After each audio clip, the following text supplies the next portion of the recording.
ያደኩበት ሴት ውሸት አስወገደ ያደኩበት ሴት እውነትን ወለደ እኛ ታዳጊ ህፃናት የሰውን ገንዘብ አንነካም ወድቆ ብናገኝ ለባለቤቱን መልሳለን በመተባበር በመተዛዘን እየሰራን እናመርታለን የሰላም ኑሯችን ይለመልማል ያደኩበት ሴት ውሸት አስወገደ ያደኩበት ሴት እውነትን ወለደ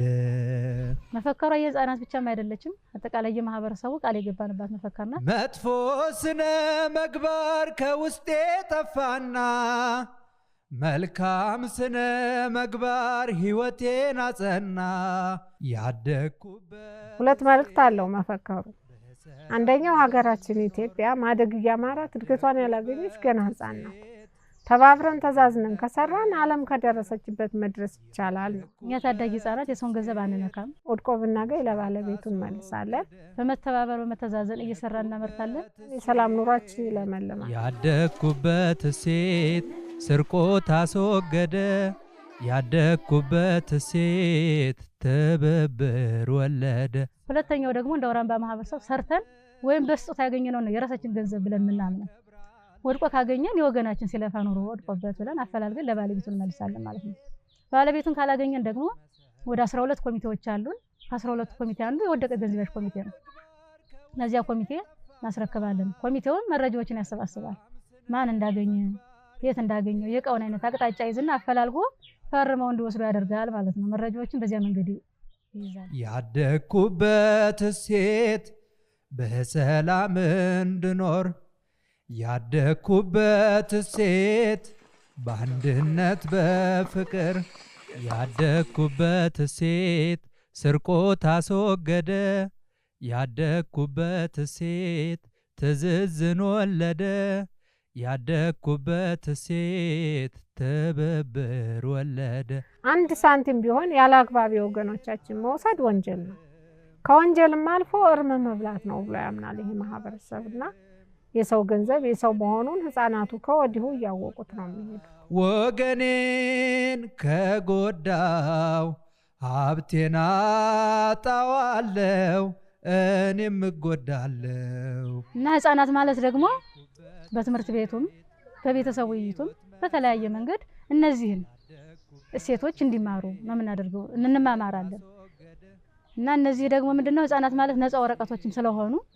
ያስያዝናቸው ነው የሚይዙት በዚህ መንገድ ተማምረን እንሄዳለን ሰውን ወዳለው ሁሉን አከብራለው ያደኩበት ሴት ለህይወት መሰረት ጥሩ ነገር ከሰጠናቸው ያኑ ነው ይዘው የሚያድጉት መጥፎ ነገር ካሳየናቸው ደግሞ መጥፎ ይዘው ነው የሚያድጉት ህፃናቱ ላይ ጥሩ ነገር ለመስራት ትልቁ ነገር ወላጅ ነው ትልቁ መሰረት ብዬ የማስበው ወላጆች ልክ መፈከሩ እንደነገርኩ ሁሉ ውሸት መጥፎ ነው ሌብነት መጥፎ ነው ነገረኝነት መጥፎ ነው ልክ እንዳንድ የትምህርት ሳብጀክት ይማራሉ መዋለ ህፃናቱ ላይና እሱን ነገር ስናስተምራቸው ወላጆች መጥፎ ያልነውን ውልቅ አርገን ጥለን ነውና አንድ ህፃን ያደገበት ማህበረሰብ ሐሳብ ተጽዕኖ ያደርጋል አይምሮው ላይና የትም ቦታ ቢሄዱ ያውራምባ ማህበረሰብ እሱን ባህል ነው የሚያንጸባርቁት ሲነግሩንም ነበር ዩኒቨርሲቲ ገብተው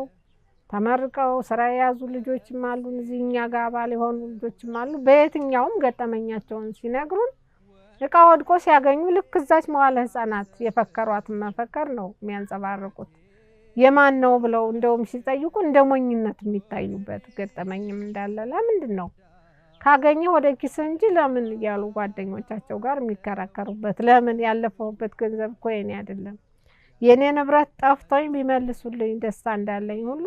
የወገኖችን ገንዘብ ወደ ኪስ ያልጨምርም ይያሉ የመጡበት ነው ይነግሩናልና ትልቅ መሰረት ነው ያደኩበት ሴት ለህይወት መሰረት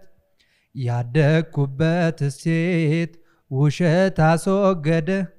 ያደኩበት ሴት እውነትን ወለደ